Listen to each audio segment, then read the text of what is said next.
This is Longquan in eastern China. And this is Toledo in Spain. Forged 2,600 years ago, the Longquan Sword was the first of its kind to be made from iron in Chinese history. I'll find out what's kept the sword flames burning here for millennia. Here in Europe, master forgers would turn Toledo into one of the world's most preeminent centres for sword making. I'll discover the metal that made this small Spanish city so great. Not sure what I've agreed to here, but I think it's way above my pay grade. Oh, who cares if a finger goes? Welcome to Crossing Cultures. Join us as we explore the ancient ties That bind both China and Europe.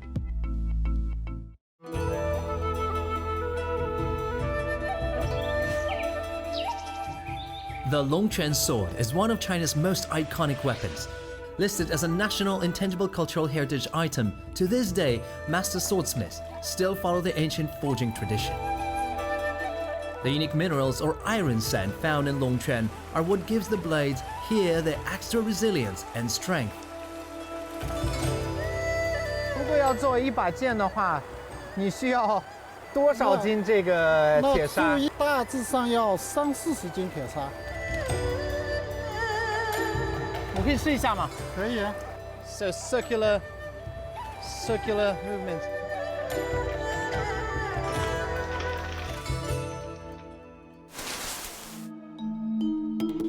The forging process is complex. One of the most challenging steps is hammering. The steel has to be repeatedly heated until it turns yellow. It is then shaped on the anvil. 您打的时候啊，就有很多火花。那是一个炼制、去除杂质的一个过程。打的时候还有点那个节奏的感觉。因为有时候用嘴巴说话会更累，而且慢。唇语表达一下，合作久了都是能体会得到的。In ancient times, only the very best craftsmen in China became swordsmiths. Seeing the sparks shoot everywhere like fireworks, I was too enchanted not to give it a go. 应该是砸了之后往回收，往下打。啊，荡，对，这样荡，打准啊啊！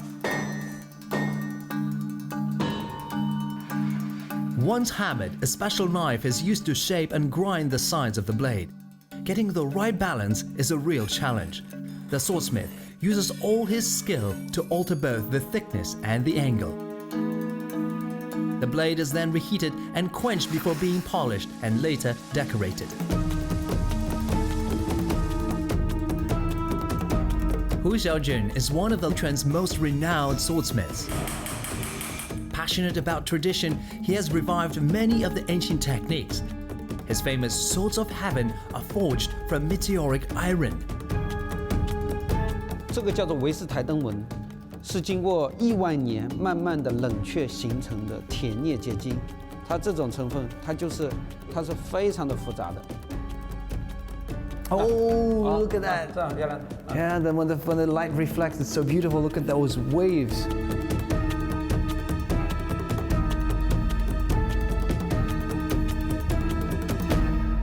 This is Longquan Sword.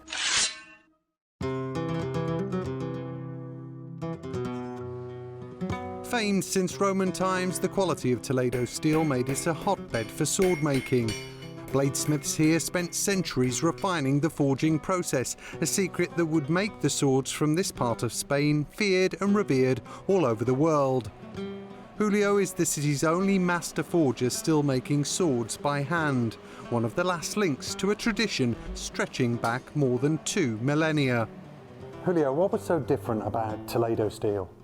El acero toledano es una técnica que consiste en soldar dos capas de acero en el exterior, en los filos, y en el interior una de hierro. Nos da una hoja muy dura y muy flexible, de esta forma. Es la diferencia del acero toledano, que es muy resistente a los golpes, con respecto a un acero que no fuese toledano, que... Esta es la diferencia. Between the two. To get both flexibility and resistance, Julio tempers the blade, first by heating it to around 800 degrees Celsius. He then cools it in water. This gives the steel its strength. Esta hoja, en este momento, es muy dura. To get the flexibility, he puts it back in the furnace, this time at a much lower temperature. Hay que calentarla de nuevo a unos 250 grados más o menos, y con esto vamos a conseguir quitar las tensiones interiores al acero, y de esta manera pues ya obtenemos una hoja más flexible. ¿Ves? Terminada. Once forged, Julio and the rest of the team at Espandas Mariano Zamarora shape, polish and mat the blades. Tourists are the company's main customers. Throughout history, swords have held deep cultural significance both in Asia and Europe. Despite being similar, the way they were made and used wasn't exactly the same. So Santi, here we have a typical Toledo blade and finished sword. In what way is the design different to, say, a Longquan sword from China? Porque parecen el mismo arma, pero son armas diferentes. La espada europea está pensada para usar con la punta y para golpear, no para cortar. Por eso no tiene filo. ¿La quieres coger? Please, yeah. Wow, it's so light. Sí, por eso es muy importante el equilibrio. It's super, it's fabulous, thank you.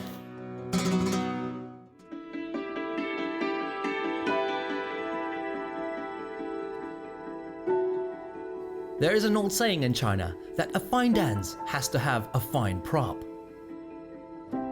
剑在中国其实它是兵器，但是呢又不全然是兵器。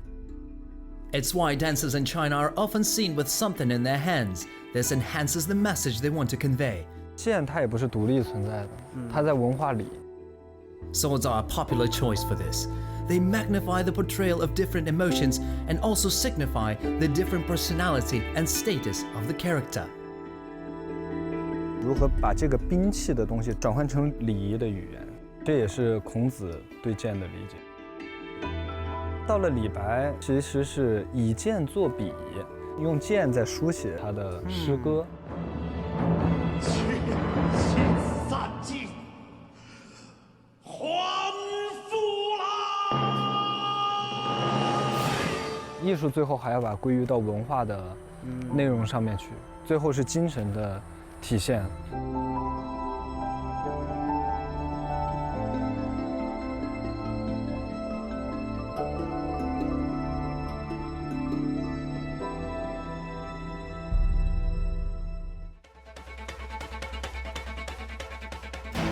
Within the splendour of Almodovar's Darío's magnificent castle, reenactors from across Spain regularly bring history back to life.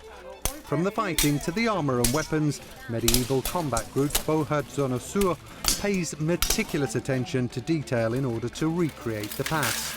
Our armour is based on the medieval ages, usually between the 14th and 16th century. And it's completely authentic. It doesn't matter what background and training you have, obviously it will help. You'll always gain the skill as you progress. Fighting like this is not a recent phenomenon.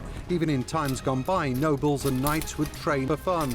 Este deporte es increíble, te pone al límite y esto hace que sea una pasada, aparte que estás haciendo algo histórico, con una armadura, con 30 kilos, todo relacionado con esto es épico y es increíble.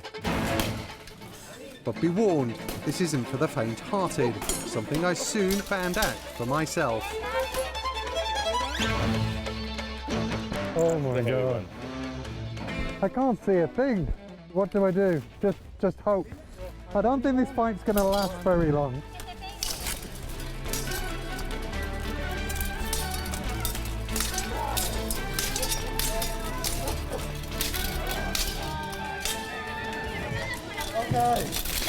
Okay, you win.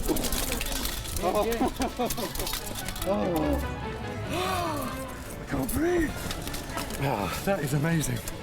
Wow, not to be done at home. All right.